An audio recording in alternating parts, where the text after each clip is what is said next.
নমস্কার বন্ধুরা, লাউ খোসা বাটা এই রেসিপিটা শেয়ার করব বলেছিলাম। তো রেসিপিটা কিন্তু নিয়ে আমি চলে এসেছি।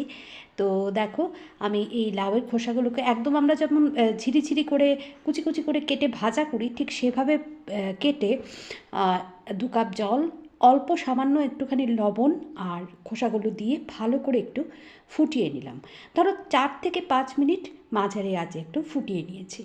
এবারে কি করব, এগুলোকে নামিয়ে ঠান্ডা করে একদম পেস্ট করে নেব।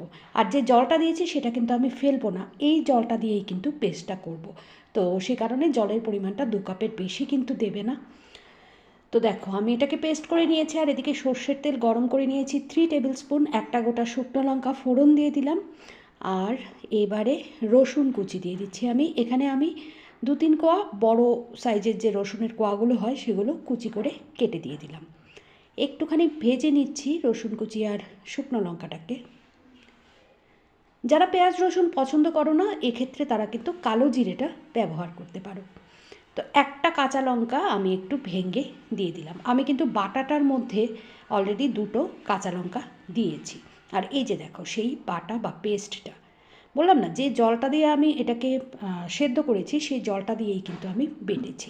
এক্সট্রা করে কোনো জল কিন্তু এখানে দিইনি। তো দেখো, সমস্তটা আমি দিয়ে দিলাম কড়াতে। এবারে এটা ধুয়ে, মিক্সিং জারটা ধুয়ে অল্প সামান্য একটু জল দিয়ে দিলাম, যেন এক ফোঁটা বাটাও ওয়েস্ট না হয় সেই জন্য। তো দেখো, এবারে ভালো করে এটাকে নেড়ে চেড়ে মিশিয়ে দিচ্ছি।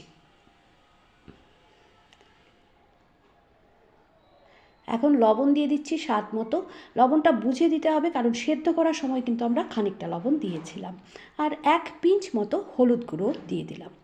এবারে ভালো করে মিশিয়ে দিচ্ছি। আর কিন্তু কিছুই এতে পড়বে না, জাস্ট এটাকে খুব সুন্দর করে মিশিয়ে কন্টিনিউ নাড়াচাড়া করে মাঝারি আঁচে রেখে শুকিয়ে নিতে হবে।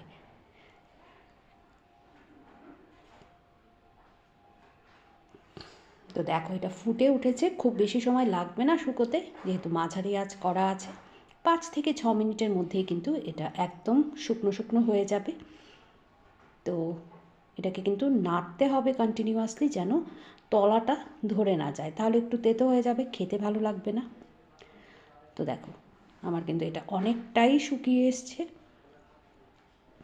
এটা যখন আপনি কড়া থেকে উঠে আসবে তখন বুঝতে হবে যে বাটাটা আমার একদম রেডি হয়ে গেছে। দেখো, এটা কিন্তু ইজিলি এবারে উঠে আসছে।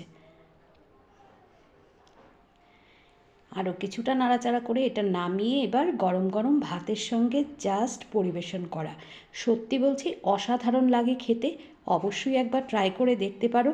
আর যদি ভালো লাগে তাহলেই কিন্তু এসে আমাকে কমেন্ট করো।